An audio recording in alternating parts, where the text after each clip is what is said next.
Please subscribe.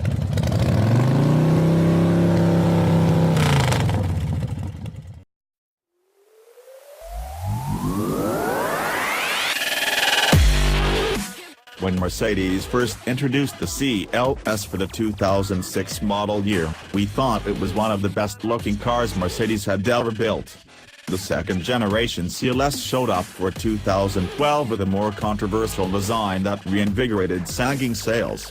Now, for 2019, Mercedes has launched a new CLS. But how does it compare to the car it replaces? Up front, Mercedes has given the CLS a new grille and air vents that wouldn't look out of place on the rest of its current lineup. The headlights, meanwhile, get their own design.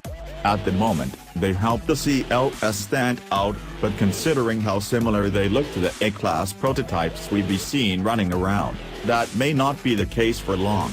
Still, the front end of the new CLS is a lot cleaner and less busy than before. Inside, the biggest change is in the backseat. After more than 10 years as a four-seater, the CLS now offers seating for 5. If you're familiar with the current E-Class, you won't find many surprises in the new CLS. But considering how stylish and luxurious the current E-Class is, that's not necessarily a bad thing. Compared to the previous version, the new CLS interior is much cleaner, with fewer buttons cluttering the dash. Pricing has yet to be announced, but the 2019 CLS is expected to arrive in US dealers sometime next fall.